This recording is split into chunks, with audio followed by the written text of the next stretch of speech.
मार्ग पर पहाड़ी की ओर से पत्थर गिरने का भय है। कृपया सावधानी पूर्वक चले। आज्ञा से अधिशासी अभियंता लोक निर्माण विभाग ऊखीमठ।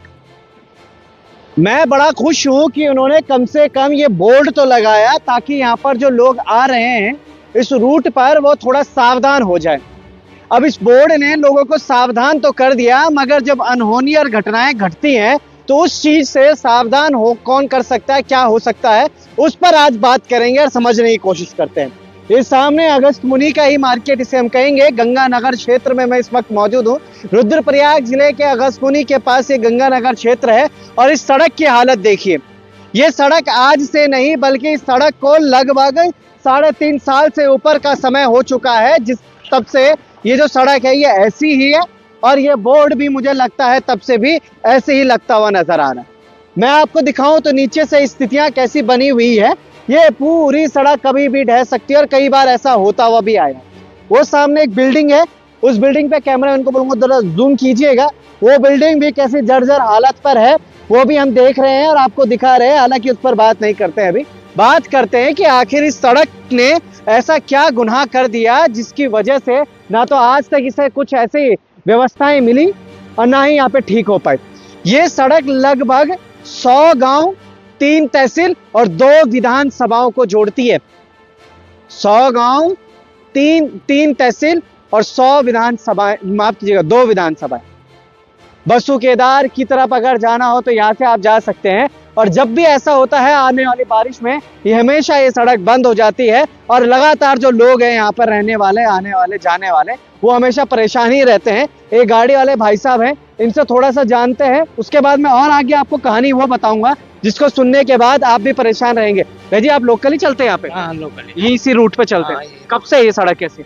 ये काफी टाइम हो गया सर, 2 साल हो गए ऐसे। 2 साल से ऊपर ही हो गया। तो आप रोज इसी कौन से गाँव जाओगे आप? अब यहीं जाएंगे हम, यहाँ सिला गाँव। सेला गाँव। आप गाड़ी चलाते हैं इसी रूट पे, तो कितने गाँव जुड़ते हैं इस सड़क से?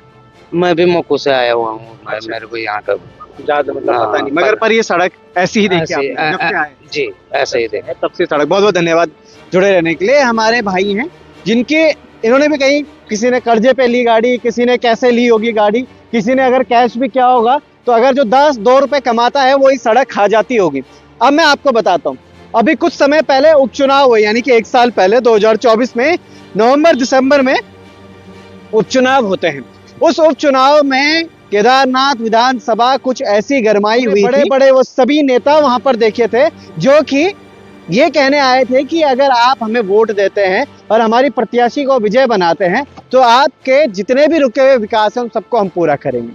हमने मानी वो बात, हमने समझी वो बात। और उसी दौरान लोकल लोगों का कहना है कि मुख्यमंत्री पुष्कर सिंह धामी ने इस सड़क के लिए यहाँ पे 5 करोड़ रुपए की स्वीकृति दी थी। विभाग के पास गए लोग, विभाग के पास जाके बोला कि भाई 5 करोड़ रुपए की स्वीकृति लेके हमने आपको दी है मुख्यमंत्री जी ने। तो उनका कहना यह है कि हमने यहाँ से एस्टिमेट बना के दे दिया है, अब वहां से कब आता है वो पैसा, क्या आता है पता नहीं। 1.5 साल गुजर चुका है और इस 1.5 साल के बीच में कुछ महीने और उसके बाद आचार संहिता, और आचार संहिता के बाद 27 के चुनाव, और फिर वही बातें कि हम इस सड़क को बनाएंगे।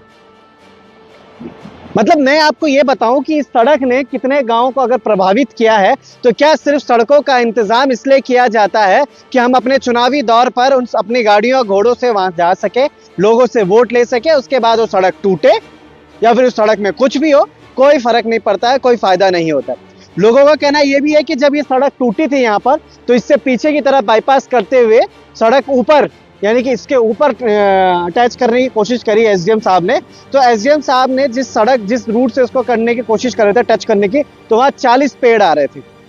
उन 40 पेड़ों को काटने की स्वीकृति नहीं दी गई वन विभाग के द्वारा। अब वाक्य में नहीं दी जाएंगी क्योंकि 40 कटेंगे तो 40 लगते भी नहीं है फिर कभी। ऋषिकेश में हमने ये हाल देखा। हमने जब ये हाईटेक लाइन जा रही है टिहरी से, उस पूरे जगह पे हमने देखा कि किस तरीके से पेड़ काट दिए गए, मगर आज तक पेड़ लगे नहीं। मैं दर हारत इस सड़क की इसलिए दिखा रहा हूं आपको क्योंकि 2024 में जब हम यहाँ पर आए थे चुनावी दौरान, तो हमने देखा था, हम पे लोगों ने काफी कॉल किया था कि भाई ये एक सड़क है, ये भी दिखानी है। ये देखिए इस सड़क के क्या हाल है। धीरे धीरे ये जो नदी है वो ऊपर बढ़ेगी, जब उफान में आएगा या फिर बाढ़ आएगी तो सड़क फिर यहाँ से बहती हुई चलती हुई नजर आएगी।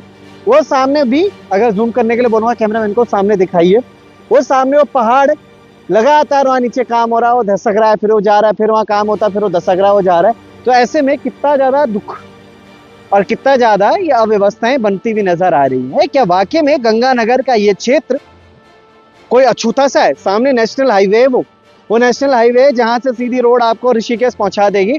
ऊपर जाएंगे तो बद्रीनाथ, माफ कीजिए बद्रीनाथ तो नहीं, पर केदारनाथ, कालीमठ वगैरह हुए आप जाएंगे। ये देखिएगा, ये हमारी दीदी हैं जो कि स्कूटी लेकर यहाँ से जा रही है।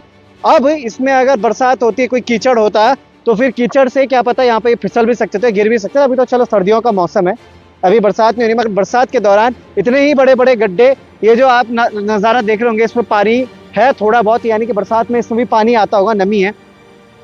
एक गाड़ी ये आ रही है, ये भी ऊपर से किसी गांव से आ रही होगी।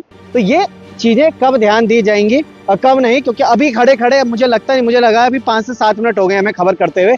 एक गाड़ी ऊपर गई, एक गाड़ी नीचे गई, एक ये गाड़ी है जो कि ऊपर की तरफ जा रही है। यानी कि आप समझिए कि सड़क कितनी बिजी है और ऊपर कितने गांव ऐसे होंगे जहां तक ये सड़क जाती होगी। कब हम संज्ञान लेंगे इस पूरे विषय में, कब हम बात करेंगे इस पूरी चीजों के बारे में, ना जाने कब। अभी अगस्त्यमुनि में मुनि जी महाराज की डोली के विषय में हमने बात करी, वो खबर दिखाई आपको, उसमें किस तरीके से बात हो गई थी वो भी हमने दिखाया। ये देखिएगा हमारे भाई और यहाँ से ऊपर जा रहे हैं। ऐसी स्थिति में ये सड़क कितनी बिजी मेरे को लग रही है, उतनी बिजी जितना एक नेशनल हाईवे होता है, उतनी बिजी मुझे ये सड़क लगती हुई देखने को मिल रही है। मगर इस पर कब काम होगा, क्या होगा, या फिर ऐसे ही बोर्ड लगे रहेंगे, कुछ दिनों में वो बोर्ड भी बह जाएगा, उसके बाद वो भी सावधान करने के यहाँ पे कोई नहीं बचेगा। तो चलिए बने रहेगा लोकार्पण के साथ, क्योंकि ये स्थितियां, ये सड़कें हमारे पहाड़ों के विकास को हम बात करते हैं रोक रही है। लोग हमें शिकायत करते हैं कि भाई तुम विकास के विरोधी लोग हो, तुम जहाँ भी ऐसा विकास होता है वहाँ पे पहुंच जाते हो गुणवत्ता देखने के लिए। तो शायद अगर ना पहुंचे तो वो गुणवत्ता हमें जो 4 दिन टिकनी है सड़क ने, वो 1 दिन भी ना, 1 घंटे भी ना टिके। बने रहेगा लोकार्पण के साथ। जय हिंद, जय भारत, जय उत्तराखंड।